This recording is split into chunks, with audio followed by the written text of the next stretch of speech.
Hello दोस्तों, कैसे हैं आप सभी। आप सबका बहुत बहुत स्वागत है अपने इस यूट्यूब चैनल पे जिसका नाम है लर्न स्फीयर।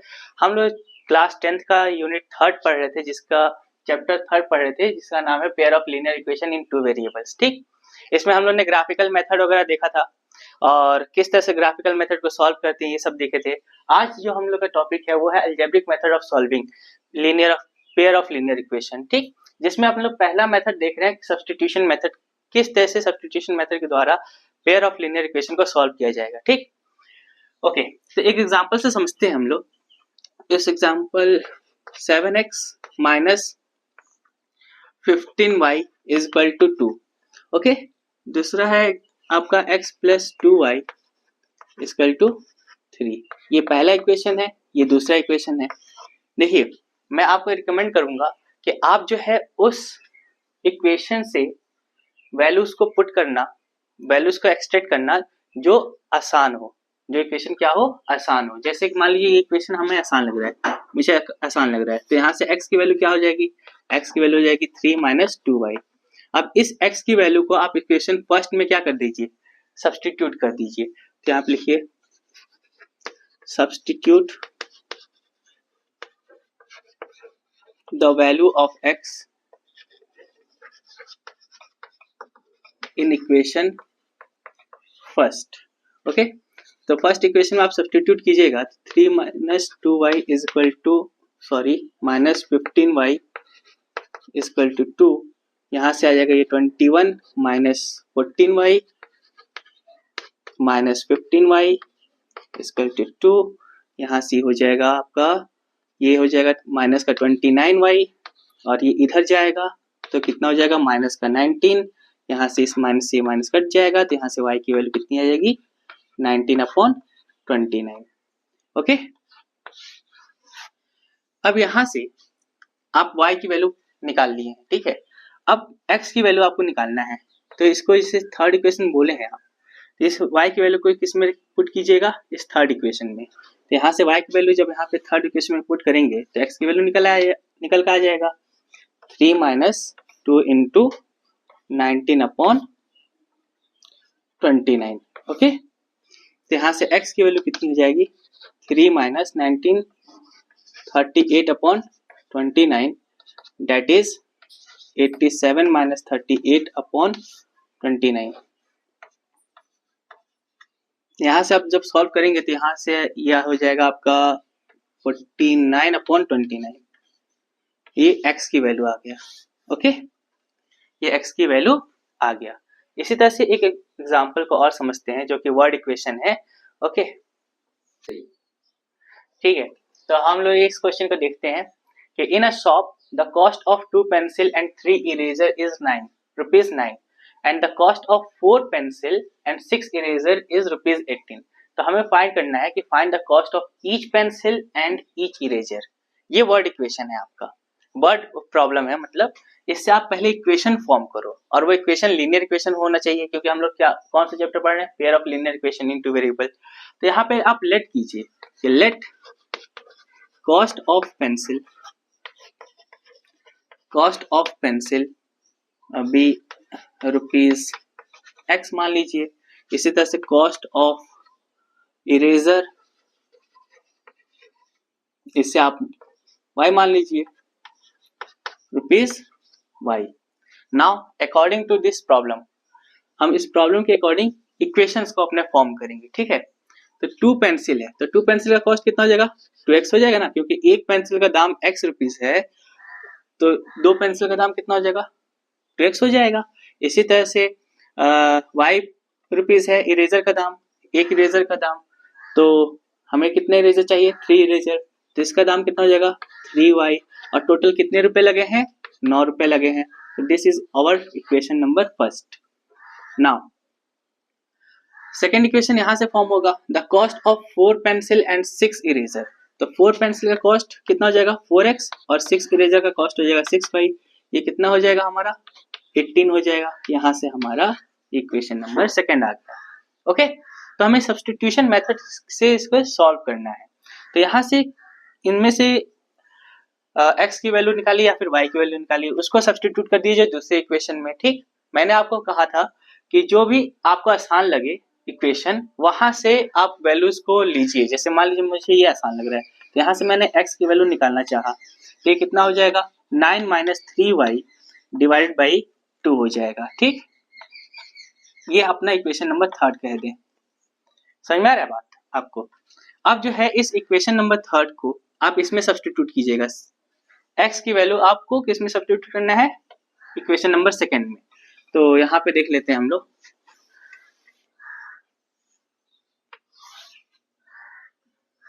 ये 4x है, तो 4x की जगह पे क्या रखेंगे हम लोग? 9 minus 3y divided by 2। Okay, और प्लस 6y है, तो plus 6y is equal to 18। इसे सॉल्व करेंगे तो ये कितना टाइम में जाएगा? 2 टाइम में, क्योंकि मल्टीप्लाई में है ना, कट जाएगा। तो ये 9 2 18 minus 6y plus 6y is equal to 18। यहाँ से देखिए इस माइनस 6y से ये 6y कट जाएगा, यहाँ से 18 इज इक्वल टू 18 आ जाएगा। यहाँ पे y की तो वैल्यू आया ही नहीं ना, यहाँ पे y की वैल्यू आया ही नहीं। इसका मतलब ये क्या हुआ कि जो स्टेटमेंट दिया गया है ये सभी y की वैल्यू के लिए क्या है? ट्रू है। ठीक है, सभी वैल्यूज के लिए क्या है? ट्रू है। जब ट्रू है तो y की कोई पर्टिकुलर वैल्यू तो है ही नहीं, है ना। इसी तरह से जब y की पर्टिकुलर वैल्यू नहीं है तो क्या आप x की वैल्यू फाइंड कर पाओगे? बिल्कुल नहीं कर पाओगे, x की वैल्यू भी फाइंड नहीं हो पाएगा। इसलिए ये सिचुएशन जो है, इस सिचुएशन में क्या होगा? ये सिचुएशन अराइज क्यों हुआ? 18 equal to 18, LHS equal to RHS, कोई वैल्यू आया ही नहीं, वेरिएबल की वैल्यू आया ही नहीं। ठीक है, ये सिचुएशन इसलिए अराइज हुआ क्योंकि ये दोनों जो इक्वेशन है ना आपके, जो दिख रहे हैं ना इक्वेशन, ये दोनों इक्वेशन सेम है। सिचुएशन क्यों अराइज हुआ? Because both equation are same, क्योंकि दोनों इक्वेशन क्या है हमारे? सेम है। अब आप पूछोगे सेम कैसे हैं भाई? आप देखो इस ये 2 से डिवाइड हो जाएगा ना इक्वेशन, देखिए ये 2x हो जाएगा, ये 3 हो जाएगा और ये 9 हो जाएगा। बताइए 2x नीचे भी 2x, 3y नीचे भी 3y, 9 9, क्या दोनों इक्वेशन सेम है कि नहीं? दोनों इक्वेशन सेम है ना, इसलिए ये ऐसा हुआ। अगर दोनों इक्वेशन सेम है तो क्या ये पैरेलल लाइंस वाला बात हो गया ना? पैरेलल लाइंस है ये मतलब इसके क्या है? इनफाइनाइटली मैनी सॉल्यूशंस है। सॉरी, पैरेलल लाइंस नहीं है, कोइंसाइड करेगा। ये क्या करेगा? कोइंसाइड करेगा। मतलब a1 upon a2 is equal to b1 upon b2 is equal to c1 upon c2।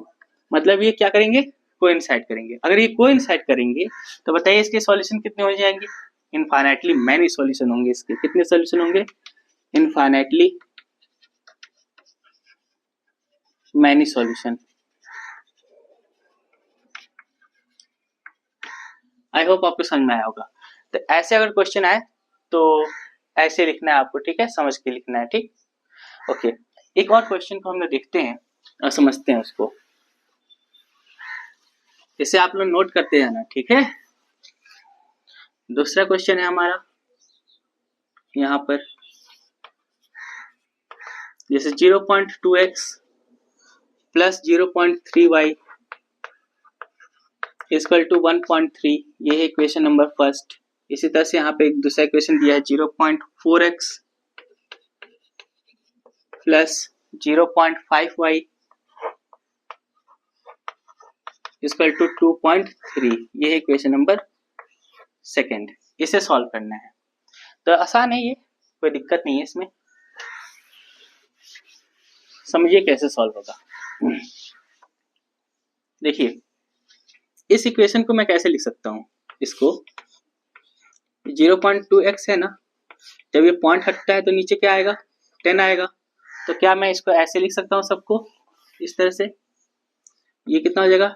2/10x plus 3/10y equal to, ये 1.3 है ना, पॉइंट हटेगा तो 13/10 हो जाएगा। ये इसका एलसीएम लेंगे आप क्योंकि लाइक टर्म्स है, तो ये कितना हो जाएगा? 2x plus 3y equal to 13/10 हो जाएगा। तो इस 10 से ये 10 कट जाएगा, तो अपना इक्वेशन क्या आ जाएगा?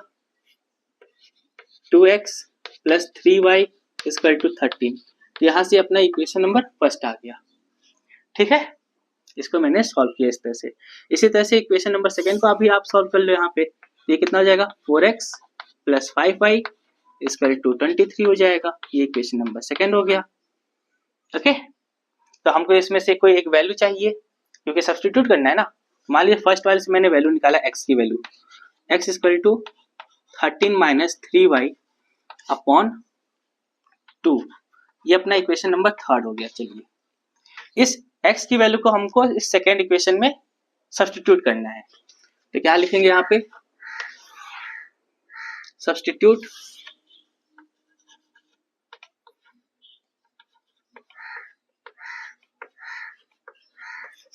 The value in equation second. तो यहाँ से इक्वेशन सेकेंड में जब सब्स्टिट्यूट करोगे आप तो ये हो जाएगा 13 minus 3y divide by 2 plus 5y equal to 23। यहाँ से इस 2 से कट जाएगा 2 time, 13 two 26 minus 6y plus 5y equal to 23। यहाँ से माइनस का y हो जाएगा और यहाँ से क्या हो जाएगा, ये आपका माइनस का y हो जाएगा। और इसको जब आप इधर भेजोगे तो क्या हो जाएगा, यहाँ पे माइनस का 3 हो जाएगा और यहाँ से कट जाएगा तो यहाँ से y इक्वल टू कितना आ जाएगा 3 आ जाएगा। y की वैल्यू कितनी आ जाएगी 3 आ जाएगी। आई होप समझ में आ रहा होगा आपको। ठीक है, इतना नोट कीजिए आप लोग। अब देखिए नेक्स्ट क्या है आपका, x की वैल्यू आपको फाइंड आउट करनी है। ठीक है, x की वैल्यू यहाँ पे पुट कर दीजिए, x equal to 13 minus 3 into 3 divide by 2। तो 13 में से 9 जाएगा, कितना बचेगा बताइए, 4 बचेगा अपॉन 2। इससे डिवाइड कीजिएगा तो x की वैल्यू कितनी आएगी 2 आ जाएगा। इस तरह से सब्स्टिट्यूशन मेथड करना है सॉल्व। समझ में आया, इसे नोट करते जाना आप लोग। ठीक, इसी तरह से एक और क्वेश्चन ले लेते हैं हम लोग समझने के लिए।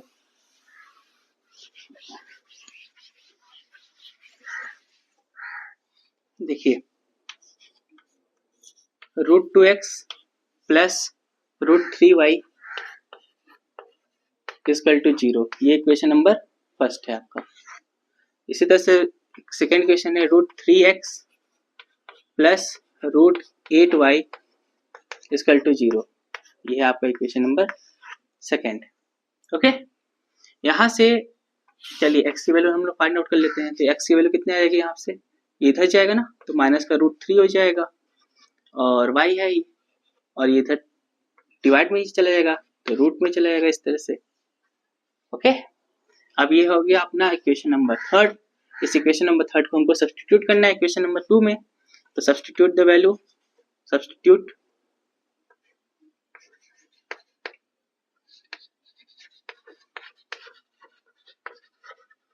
Value of x in equation second. तो यहाँ से √3 है, x की वैल्यू क्या रखेंगे यहाँ पे माइनस का √3 अपॉन √2 y प्लस √8 y। देखिए √8 को आप क्या लिख सकते हो, √8 को, ये √8 है ना, इस √8 को आप लिख सकते हो 2√2। अब ये कैसे लिख सकते हो ये समझना। जैसे √8 है ना तो 8 का प्राइम फैक्टराइजेशन करो आप, तो 2 4 जा 2 2 जा, देखो समझना आप, जो पेयर बनेगा वो रूट से बाहर आएगा और जिसका पेयर नहीं बनेगा वो रूट के अंदर चला जाएगा। समझ में आ रहा बात। तो इस √8 को मैं क्या लिख सकता हूँ यहाँ पर 2√2 लिख सकता हूँ इस तरह से, 2√2 y इक्वल टू 0। ओके, ये √3 इंटू √3 मल्टीप्लाई होगा तो ये कितना हो जाएगा माइनस का 3√2 y हो जाएगा, और ये कितना हो जाएगा 2√2 y हो जाएगा इक्वल टू 0। ठीक है, अब क्या करते हैं, इसमें से इनमें से y को कॉमन ले लेते हैं। तो जब आप कॉमन लोगे यहाँ से y को, यहाँ से y को जब आप कॉमन ले लोगे तो अंदर क्या बचेगा, माइनस का 3√2 प्लस 2√2y 2√2 इक्वल टू 0। अच्छा ये देखिए आप मल्टीप्लाई में है, जब ये इधर जाएगा तो डिवाइड होगा तो y की वैल्यू कितनी आ जाएगी, 0 आ जाएगी, है ना। अब इस y की वैल्यू को आप सब्स्टिट्यूट कर दिए इक्वेशन नंबर 3 में, यहाँ से x की वैल्यू निकल कर आ जाएगा, यहाँ से x की वैल्यू निकल आएगी, ये कितना दिया है √3 इंटू √2, और किसी भी चीज को मल्टीप्लाई करोगे आप, किसी भी नंबर को मल्टीप्लाई करोगे आप 0 से तो आंसर क्या आएगा, 0 ही तो आएगा, आंसर 0 आ जाएगा। सही में आ रहा है, नोट कर लीजिए इसे आप। चलिए एक और इक्वेशन को सॉल्व करते हैं, एक और क्वेश्चन को।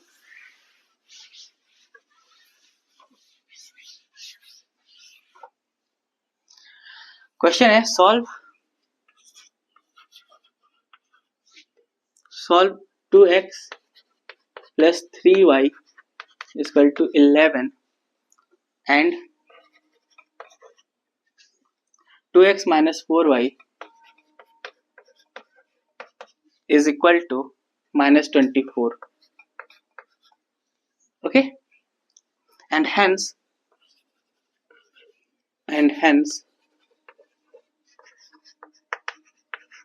find the value of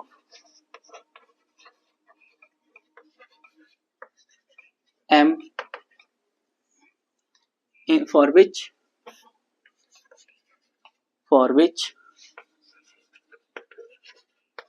y is equal to mx plus c।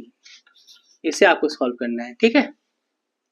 तो कैसे सॉल्व होगा, ये भी वैसे ही होगा सॉल्व, जिससे यहाँ से x और y की वैल्यू निकालिए और इसमें पुट कर दीजिए, तो m की वैल्यू तो पूछा है, m की वैल्यू क्या होगा, तो यहाँ से x और y की वैल्यू निकालिए, यहाँ से जैसे इक्वेशन दिया है 2x plus 3y equal to 11, इसे बोल देते हैं इक्वेशन नंबर फर्स्ट है, और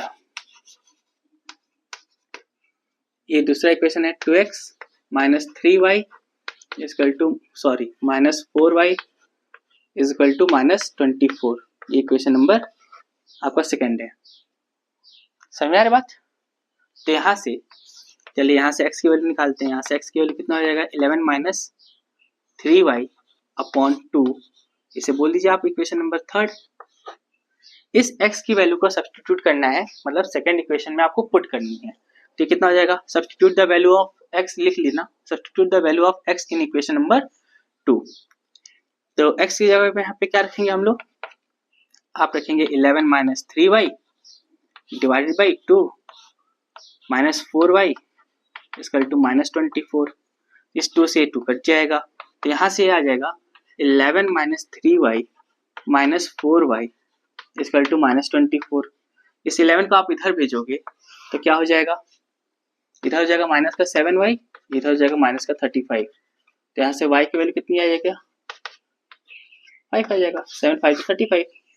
नाउ इस इक्वेशन को मतलब y की वैल्यू को आप पुट करोगे इक्वेशन नंबर थर्ड में, तो किसकी वैल्यू आ जाएगा, x की वैल्यू आ जाएगा, तो यहाँ से x इक्वल टू कितना हो जाएगा 11 माइनस 3 इंटू 5 डिवाइड बाई 2, तो 15 हो जाएगा माइनस का, और माइनस 15 माइनस 4 आ जाएगा आंसर, यहाँ से 2 हो जाएगा, x इक्वल टू कितना आ जाएगा -2, x की वैल्यू कितनी आ जाएगी -2 आ जाएगा।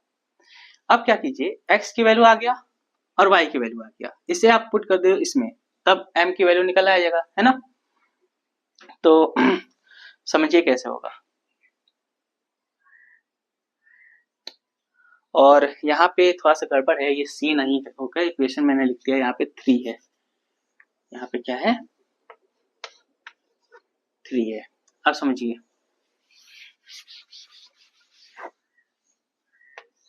ये y equal to mx plus 3 है ना, y की वैल्यू क्या है 5 है, m हमें पता करना है, y की वैल्यू कितनी आई है -2 प्लस 3, तो ये 3 को आप इधर ले आओगे तो कितना हो जाएगा 2, यहाँ के पीक पे कितना है -2m, -2m से जब -2 से जब डिवाइड होगा 2 इस तरह से, तो m की वैल्यू कितनी आ जाएगा -1 आ जाएगा। समझ में आ रहा है बात, m की वैल्यू कितना आ जाएगा -2 आ जाएगा। ओके, इसे आप लोग नोट करो, ठीक है। ओके, तो आपने उम्मीद है कि नोट कर लिया होगा। तो अब आपके लिए दो क्वेश्चन है जो कि होमवर्क क्वेश्चन है, इसे आप लोग फाइंड करना है। मैं समझा देता हूँ। The difference between two number is 26 and one number is 3 times the other, तो फाइंड देम।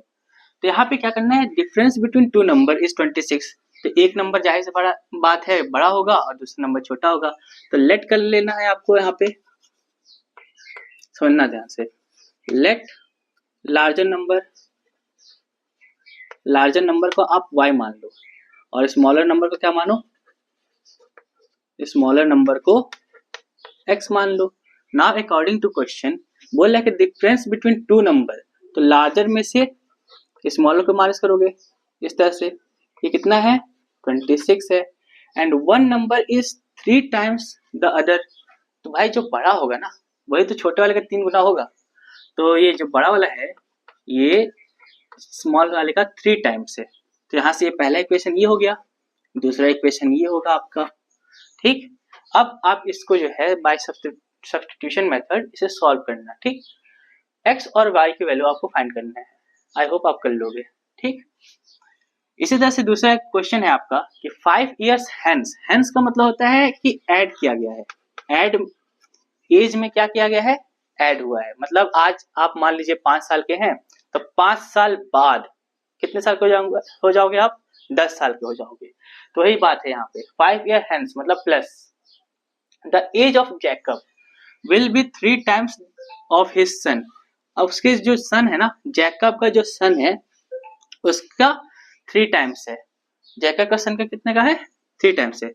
तो यहाँ पे आप मान लो जैकब का क्या मान लोगे, जैकब का प्रेजेंट एज मान लो कि जैकब का जो प्रेजेंट एज है, प्रेजेंट एज वो कितना है x मान लीजिए, और इसी तरह से इसके सन का जो प्रेजेंट एज है आप y मान लीजिए, इसके सन का प्रेजेंट एज क्या मान लीजिए, y मान लीजिए। Now according to question 5 year hence, अब से 5 साल, तो जैकब अभी x साल का है, तो अब से 5 साल बाद कितने साल का हो जाएगा, x प्लस 5 साल का हो जाएगा कि नहीं। बोल रहा है कि विल बी वो हो जाएगा 3 टाइम्स दैट ऑफ हिज सन। ये बताइए अभी सन का एज 5 साल y ईयर है, तो 5 साल बाद जैसे जैकब 5 साल बड़ा हो जाएगा तो ये भी तो 5 साल बड़ा हो जाएगा। तो 5 साल बाद ये कह रहा है कि जो जैकब का एज है वो इसके सन के एज का 3 टाइम्स है, 3 टाइम्स। तो यहाँ से इक्वेशन नंबर फर्स्ट आ गया, समझ में आया आपको। इसी तरह से 5 years ago, एगो मतलब पास्ट की बात कर रहा है, मतलब -5 करना है। Jacob age was 7 times that of his son, तो पहले पास्ट में चलते हैं। अभी जैकब कितने साल का है, x साल का, तो 5 साल बाद क्या हो जाएगा, इसके 5 साल उम्र कम कर दो, x - 5 हो जाएगा। तो इसका सन मान लीजिए अभी आज y ईयर का है, तो 5 साल बाद ये भी तो कम हो गया ना 5 साल। अब यहाँ पे कह रहा क्वेश्चन कि 7 टाइम्स दैट ऑफ हिज सन, जो जैकब का एज है वो सन के एज का 7 गुना हो जाएगा, तो 7 गुना ही हो जाएगा। तो यहाँ से इक्वेशन नंबर सेकंड आ गया। अच्छा, इन दोनों इक्वेशन को आपको सॉल्व करना है। सॉल्व करने के बाद क्या करना है, x और y की वैल्यू पता कीजिएगा। तो x की वैल्यू जो आएगा वो जैकब का प्रेजेंट एज हो जाएगा, y की जो वैल्यू आएगा वो सन का प्रेजेंट एज हो जाएगा। समझ आ रही बात आपको। आई होप आपको ये समझ में आया होगा। नेक्स्ट वीडियो में हम लोग बात करेंगे एलिमिनेशन मेथड पे। That's all for today. अगर आपको वीडियो समझ में आया होगा तो अपने दोस्तों के साथ शेयर कीजिए। That's all for today, thank you so much.